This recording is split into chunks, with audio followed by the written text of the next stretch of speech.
Que penser de la position anti-scientifique de beaucoup de gens? Ce programme a été enregistré à l'origine par Ricardo Melo de l'Institut Namasté le 26 février 2020. Les audios sont préparés par des volontaires de la pilule de l'Évangile.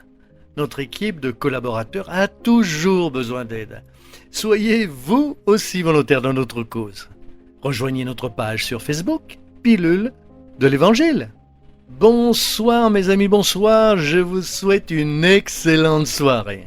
Nous commençons avec beaucoup de joie comme toujours et une nouvelle pilule nocturne.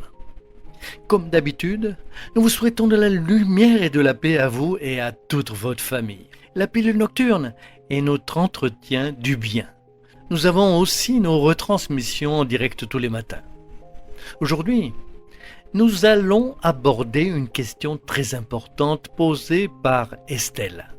Ricardo, pourriez-vous parler un peu plus sur le mouvement contre la science et que beaucoup de gens finissent par y adhérer? Par exemple, les personnes qui sont contre les vaccins, celles qui ne croient pas au réchauffement climatique, bref, elles sont contre ce que la science nous apporte à cause de leurs croyances. Allan Kardec, pour ceux qui croient la richesse que le spiritisme peut nous amener, disait que nous ne devrions jamais nous opposer à l'avancement de la science, parce que la vraie science marche main dans la main avec la spiritualité.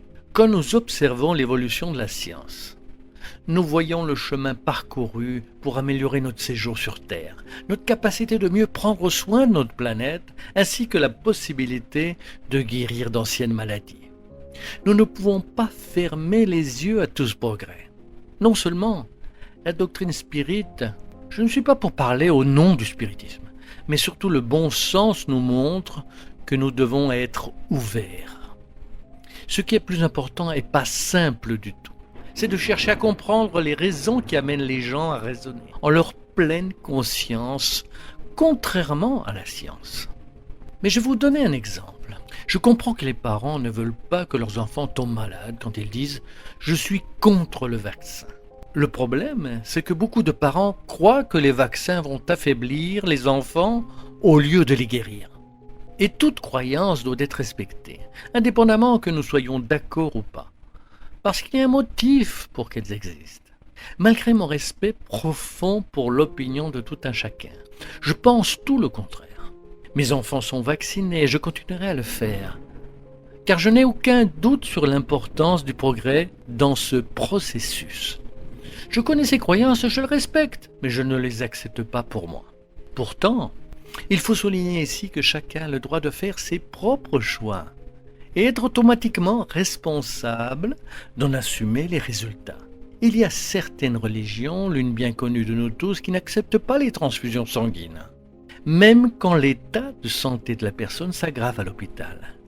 Elle fait une déclaration pour que les médecins ne lui fassent pas de transfusion, tout ça à cause de certaines croyances bibliques. C'est au moins une question de débat éthique.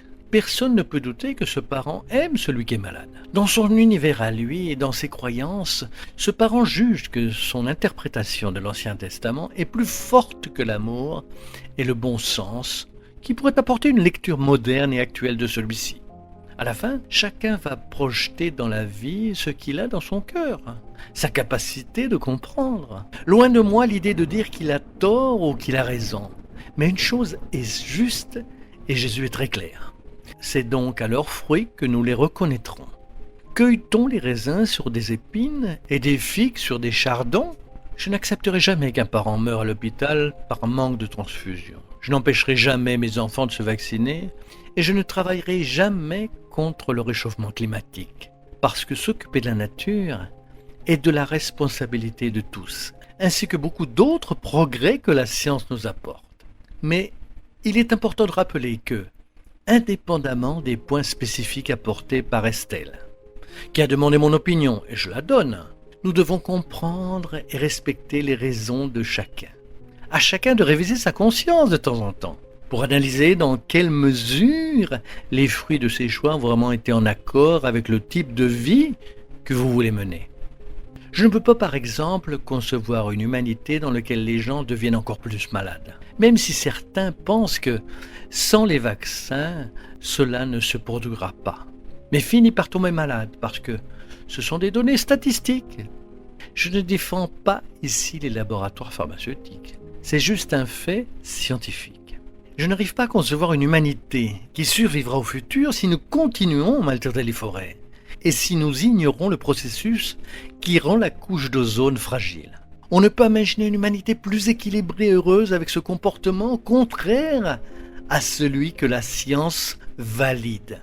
Mais je le répète, tout dépend de la conscience de chacun.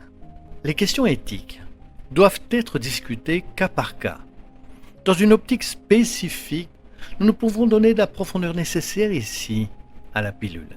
Mais je souhaite que, d'une forme ou d'une autre, vous puissiez réfléchir à ce sujet et qu'au moment de prendre des décisions, vos choix aient du sens indépendamment de ce que les autres pensent.